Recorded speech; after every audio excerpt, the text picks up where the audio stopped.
அஸ்ஸலாமு அலைக்கும் வரஹ்மத்துல்லா.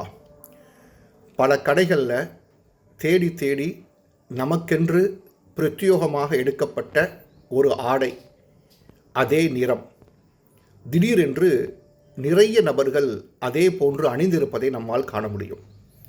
பல கடைகளில் ஏறி இறங்கி லேட்டஸ்டான மாடலாக வாங்கியிருக்கக்கூடிய ஒரு காலணி திடீரென்று எங்கு பார்த்தாலும் அதே போன்ற காலணிகளை நிறைய நபர்கள் அணிந்திருப்பார்கள்.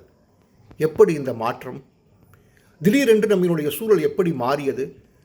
நிறைய நபர்கள் எப்படி இதை தேடி பயன்படுத்துகிறார்கள் என்று யோசித்தால், மாறியது சூழல் அல்ல, மாறியது நம்மினுடைய பார்வை, நம்மினுடைய கண்ணோட்டம் மாறி இருக்கிறது. நாம் எதை விரும்பி இருக்கிறோமோ அதை தேடுகிறோம், அதை பார்க்கிறோம்.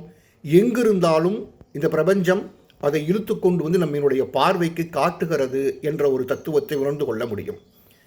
மௌலானா ரூமி அழகாக சொல்லுவார், எதை நீ தேடுகிறாயோ அது உன்னை தேடுகிறது.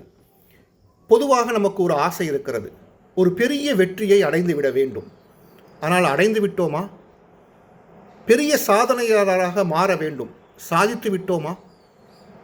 ஏன் முடியவில்லை? சாதனையினுடைய வெற்றியினுடைய வாயிலின் நுழைவிடத்தை கூட நம்மால் தொட்டு பார்க்க முடியவில்லையே. காரணம் என்ன? பெரிய வெற்றியை அடைந்துவிட வேண்டும் என்ற லட்சியத்தை விட, என்ற இலக்கை விட, எது போன்ற துறையில் எப்படிப்பட்ட வெற்றியை அடைய வேண்டும் என்பதில் ஒரு தீர்மானம் இருக்க வேண்டும்.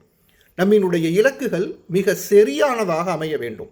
அப்படி நம்மினுடைய சிந்தனையை முழுக்க ஒரு புள்ளியில் குவித்தோம் என்று சொன்னால், நம்மினுடைய இலக்குகள் மிக இலகுவாக நமக்கு வசப்பட்டுவிடும். மிக இலகுவாக அதை நம்மால் கைப்பற்றிவிட முடியும்.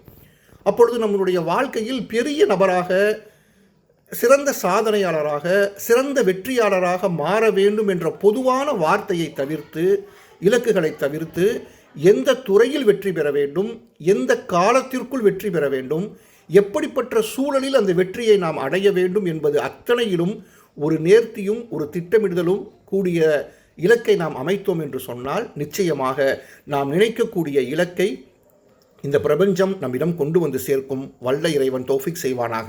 அஸ்ஸலாமு அலைக்கும் வரஹ்மத்துல்லாஹ்.